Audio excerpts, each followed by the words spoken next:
前では全てが明鏡のごとく明らかに。その拳確かめさせてもらうぞ。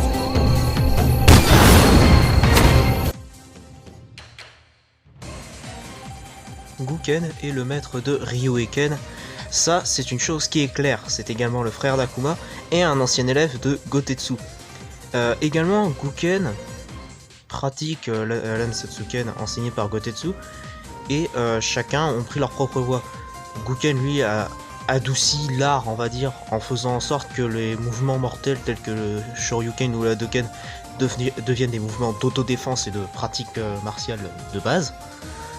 Alors que Guki, lui, a préféré prendre une voie plus sombre en pratiquant l'art martial à des fins encore plus sombres qu'elle l'était déjà.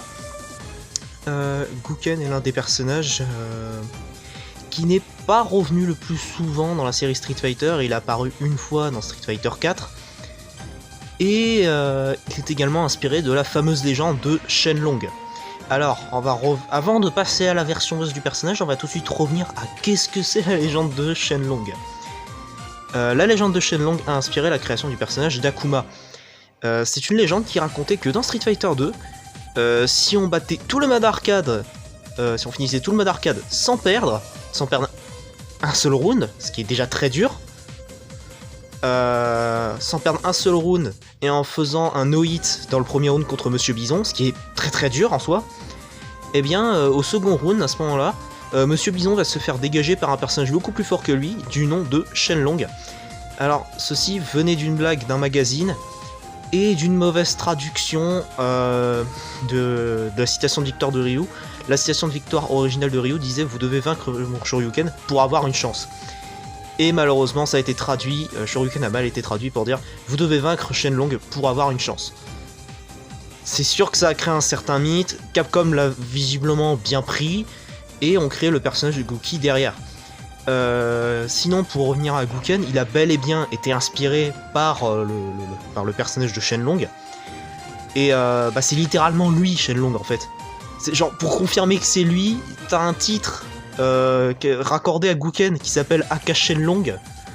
Et un titre dans Street Fighter 4 en tout cas. Et sa citation de victoire dit « Vous devez me vaincre pour avoir une chance ». Si ça, c'est pas de la rêve de ouf. Non mais vraiment. Maintenant, pour en venir à la version boss, c'est un peu un Shin Akuma mais dans une version un peu différente. En soi, on va dire qu'il a deux boules de feu lui aussi, mais ces deux boules de feu, en fait, elles se font au sol. Il en balance une devant lui et une en l'air. Donc entre autres, il peut contrer Akuma, quoi. C'est une espèce d'anti-Akuma. C'est un personnage extrêmement lourd, avec un moveset super intéressant.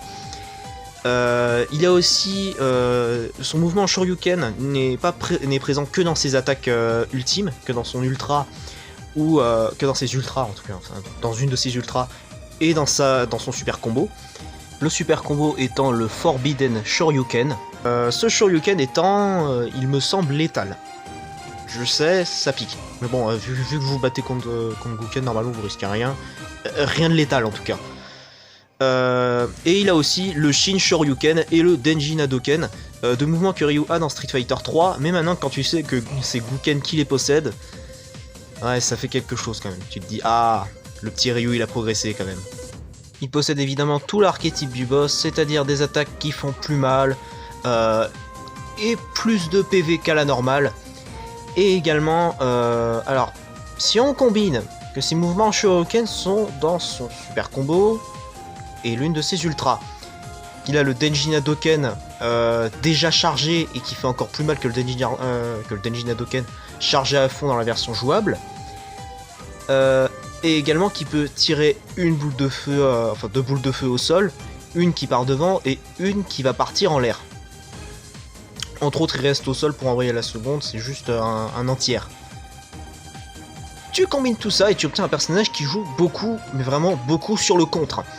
Alors, dans ce cas, on va me dire comment battre un personnage qui joue que sur le contre. Vu qu'Akuma est l'attaque, c'est l'attaque incarnée à la limite, Guken c'est son inverse en étant plus lourd et en jouant que sur les contres. Donc le seul moyen de le battre, c'est de ruser un peu. Et oui, je sais, c'est bizarre de jouer d'une façon de contrer un contre. Je sais, c'est bizarre de jouer de cette façon. Mais pour vaincre Gouken, j'ai envie de te dire, il n'y a pas 36 solutions. Va falloir ruser un peu. Sinon, pour en revenir sur l'histoire de Gouken, dans le jeu, le pouvoir du néant, donc le pouvoir du mu, n'est pas utilisé, mais entre autres pour expliquer vite fait ce que c'est, le pouvoir du néant est un pouvoir qui consiste à vider son âme de toute émotion. Alors, déjà d'une, je me demande comment que ça s'active et comment qu'on fait, parce que ça a l'air vraiment très mystérieux. Quand je dis que c'est des mystiques, là, vous comprenez un peu mieux. Et ensuite, ce pouvoir permet de contrer le Satsui no Hado. Sinon, pour en venir littéralement aux autres personnages qui pourraient lui ressembler, vous pourrez reprendre l'exemple de Jinpachi Mishima, qui lui ressemble beaucoup plus qu'à Gouki. Vraiment, Gouken et Jinpachi, ça ressemble beaucoup. Vous verrez la ressemblance qu'il y a entre les deux personnages. Sinon, Gouken compte aussi parmi mes personnages préférés. J'adore le jouer. J'adore charger le Denjin Hadoken à fond quand un adversaire est stun, en tout cas. C'est pour ça que j'adore le jouer, parce que c'est tout l'inverse d'Akuma. Donc voilà, cette vidéo est maintenant terminée. Merci d'avoir pris un peu de temps pour la regarder. Moi je vous dis à la prochaine. Salut!